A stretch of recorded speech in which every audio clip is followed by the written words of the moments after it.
உங்கள் தந்தையார் வந்து மருத்துவமனையில் அனுமதிக்கப்பட்டிருக்கிறாரு, நீங்கள் போய் பார்த்தீங்களா அப்படின்னு. அந்த கேள்வியே வந்து அவருக்கு கொஞ்சம் எரிச்சலாக இருந்திருக்கும். அதோடைய வெளிப்பாடு தான். அதாவது எங்கள் அப்பாவுக்கு எதுனா ஒன்று ஆச்சுன்னா நான் சும்மா இருக்க மாட்டேன், எல்லாரும் போய் பார்த்தீங்கன்னா இன்ஃபெக்ஷன் ஆகும். மருத்துவர் மற்றும் மகன் ஒரு கலந்த பாசம். இதில் என்னென்னா, தான் ஐசியூவில் இல்லைன்றதை வந்து டாக்டர் ராமதாஸ் வெளிப்படுத்தியது மட்டுமல்ல, ஒரு கட்டத்தில் தமிழக விவசாயத்துறை அமைச்சர் எம்ஆர்கே பன்னீர்செல்வம் சொன்ன வார்த்தையை வேற பயன்படுத்துகிறார்.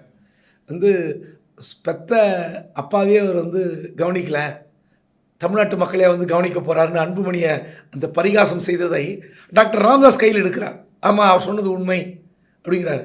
அப்போது அன்புமணிக்கு வந்து என்ன ஒரு கடைசியாக உத்தரவு போயிருக்குன்னா, நீங்கள் வேறு கட்சி ஆரம்பித்து கொள்ளுங்கள், இது அப்பா சொன்னது.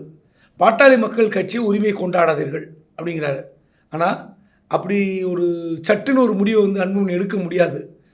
இதில் வந்து எனக்கு என்னென்னா, நாளைக்கு அதிமுக பாஜக கூட்டணியில் பாட்டாளி மக்கள் கட்சி இடம்பெறுமா அப்படின்னா ரொம்ப ஆச்சரியமாக இருக்குது. 2 பிரிவும் ஒன்று சேர்வதற்கு வாய்ப்பே இல்லை. அப்பாவும் மகனும் ஒன்று சேர்ந்தால் தான் அந்த பாட்டாளி மக்கள் கட்சி என்ற உருவம் வலிமையாக இருக்கும். அப்படி இல்லைன்னா அந்த கட்சியே வேஸ்ட்டுன்னு தான் போயிடும். இந்த கட்சி ஐசியூவில் இருக்கிறதா தான் அர்த்தம்.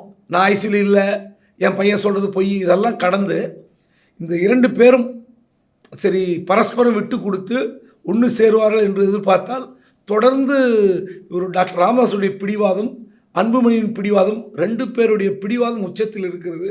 இவங்க 2 பேரும் ஒன்றிணைவார்கள் என்ற நம்பிக்கை கொஞ்சம் கொஞ்சமாக இல்லை, மொத்தமாகவே இல்லாமல் போயிடுச்சு.